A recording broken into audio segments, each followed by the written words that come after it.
നമുക്കൊരു ഡിണ്ടിഗൽ സ്റ്റൈൽ തലപ്പക്കാട്ടി ബിരിയാണി ഉണ്ടാക്കിയാലോ? ഒരു ചിക്കൻ ബിരിയാണി. വാലന്റൈൻസ് ഡേ ഒക്കെ അല്ലേ. അപ്പോൾ നമുക്ക് ആദ്യം തന്നെ നമ്മളുടെ ബിരിയാണി പോട്ടിലോട്ട് ഓയിലും ഗീയും ഒഴിച്ചിട്ട് അതിലോട്ട് നമ്മളുടെ ഉള്ളി, പച്ചമുളക്, ജിഞ്ചർ, ഗാർലിക് ഇതെല്ലാം കൂടെ അരച്ച പേസ്റ്റ് നമുക്ക് ആഡ് ചെയ്യാം. അത് എന്നിട്ട് നമുക്ക് നല്ലപോലെ സോട്ട് ചെയ്തെടുത്ത് കഴിയുമ്പോഴത്തേക്കും അതിലോട്ട് നമുക്ക് നമ്മളുടെ ബിരിയാണി മസാല ആഡ് ചെയ്യാം.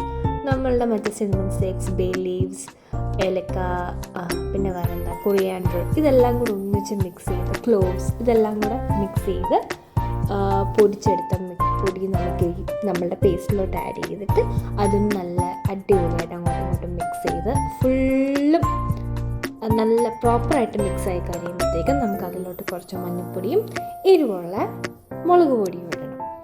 എന്നിട്ട് അതും ഇങ്ങനെ നമുക്ക് നല്ല മിക്സ് ചെയ്ത് ഓയിലെല്ലാം സെപ്പറേറ്റ് ചെയ്ത് അത്യാവശ്യം നല്ല സോട്ടയായി കഴിയുമ്പോഴത്തേക്കും നമുക്ക് അതിലോട്ട് എന്ത് ആഡ് ചെയ്യണം?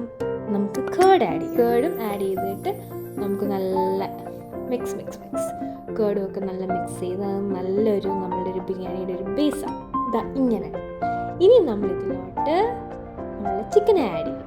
ചിക്കനും ഈ മസാലയൊക്കെ നല്ലവണ്ണം ഒരു 3 മിനിറ്റ് അത്യാവശ്യം ഇതൊന്ന് ഫുള്ളൊന്ന് കോട്ട് ചെയ്തിട്ട് ഒരു 3 മിനിറ്റ്സ് ആ ചിക്കനും ഇട്ട് ആ മസാല ഒന്ന് സോട്ട് ചെയ്ത് കഴിയുമ്പോൾ നമുക്ക് വെള്ളം ഒഴിക്കാം.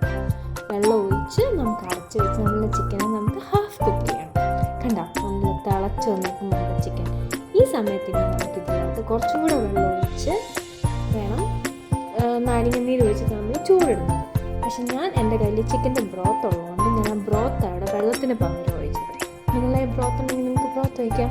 ബ്രോത്തും ലെമൺ ജ്യൂസും ഒഴിച്ച് റൈസും ആഡ് ചെയ്ത് കഴിഞ്ഞിട്ട് നമ്മളിങ്ങനെ ഒന്ന് ഇളക്കി ചിക്കൻ്റെ ഇടയ്ക്കൊക്കെ ഒന്ന് ചോറെല്ലാം ആക്കിയിട്ട് ആവശ്യത്തിന് വെള്ളം ഉണ്ടെങ്കിൽ അത് പിന്നെ അരച്ച് വെച്ച് കഴിയുമ്പോഴത്തേക്ക് വേഗം നമ്മൾ റൈസ് കുക്കാവും. അങ്ങനെ നമ്മൾ സിമ്പിൾ തലപ്പക്കാട്ടി ബിരിയാണി റെഡി.